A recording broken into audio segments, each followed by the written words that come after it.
Qual é a lógica por trás do nosso sistema de repartição de competências? Eu já antecipei para vocês aqui qual é essa lógica,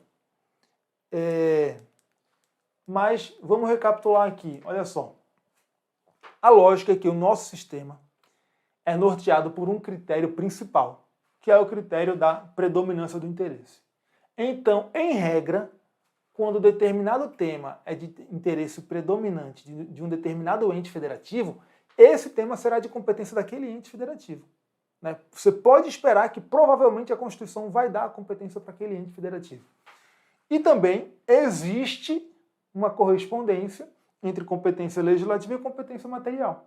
Então, quando um tema é de competência material exclusiva de um ente federado, ele será de competência exclusiva ou privativa, legislativa desse mesmo ente. Quando um tema é de competência administrativa comum, ele será, muito provavelmente, de competência legislativa concorrente, que é a competência legislativa em que nós temos mais de um ente federativo atuando. Nós temos todos os entes atuando ali. Tá? Então essa é a lógica. Agora, essa lógica é a regra do nosso sistema. Nós temos exceções a essa regra. Nós temos exceções à lógica do nosso sistema de repartição de competências. E aí, eu trouxe aqui alguns exemplos, os principais casos em que a lógica do nosso sistema é excepcionada. Né? E, por exemplo, um caso muito importante dessa exceção à lógica do sistema é o Distrito Federal. Por quê?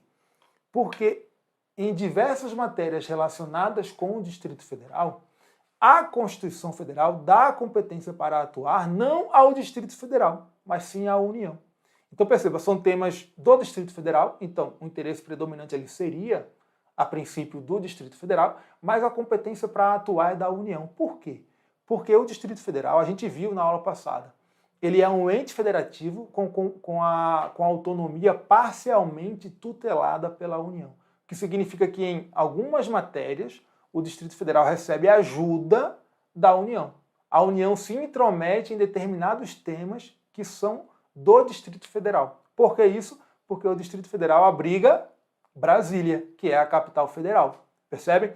Então, por esse motivo, o Distrito Federal tem a sua autonomia parcialmente tutelada pela União. Recebe muito auxílio da União, inclusive auxílios financeiros. Tá? Então, olha só, por exemplo, o artigo 21, que trata da competência administrativa exclusiva da União, fala que compete à União organizar e manter o Poder Judiciário, o Ministério Público do Distrito Federal. Tá? E também organizar e manter a Polícia Civil, a Polícia Penal, Polícia Militar e o Corpo de Bombeiros Militar do Distrito Federal, além de prestar assistência financeira ao Distrito Federal para a execução de serviços públicos. Então, os serviços públicos do Distrito Federal recebem recursos da União. Percebe? Então, é uma exceção à lógica da repartição de competências da Constituição Federal no quesito, no critério predominância do interesse. É a União se intrometendo em questões do Distrito Federal. Tá? Outro exemplo também envolvendo o Distrito Federal, que aqui é a competência legislativa. Compete privativamente à União legislar sobre organização judiciária e do Ministério Público do Distrito Federal. Tá? Então, a União tem competência administrativa e competência legislativa sobre o Judiciário e o MP do Distrito Federal. Detalhe, aqui no artigo 22 não tem previsão da competência legislativa da União em relação ao quê? As forças de segurança pública do Distrito Federal. Porque a gente viu aqui que no artigo 21 é da competência administrativa exclusiva da União organizar e manter os órgãos de segurança pública do Distrito Federal. Mas o Supremo Tribunal Federal tem jurisprudência no sentido de que, além da competência administrativa ser da União, nesses temas do Distrito Federal, a competência legislativa nesses temas, para tratar dos órgãos de segurança pública do DF, também é da União. Tá? É natural, né? Porque a gente viu que deve haver uma correlação entre competência administrativa e competência legislativa. Né? Bem, seguindo aqui, desapropriação também é um tema em que nós temos uma exceção à lógica da repartição de competências na Constituição de 88. Por quê? Porque não tem na desapropriação aquela correlação entre competência administrativa e competência legislativa. Quem é que pode executar desapropriações? Todos os entes federados podem desapropriar. Mas quem é que vai legislar sobre desapropriação? É a União apenas. Compete privativamente à União legislar sobre desapropriação. Tá? Então, é uma exceção à lógica de repartição de competências por conta de não haver aqui a correlação entre competência administrativa e competência legislativa. Outro tema que foge também da lógica de repartição de competências, o tema das águas, tá? Por quê? A Constituição fala que compete privativamente à União legislar sobre águas. E qual é o problema aqui? O problema é que as águas, em regra, são de propriedade dos estados. Olha só, artigo 26. Incluem-se entre os bens dos estados as águas superficiais ou subterrâneas, fluentes, emergentes e em depósito, ressalvadas, neste caso, na forma da lei, as decorrentes de obras da União.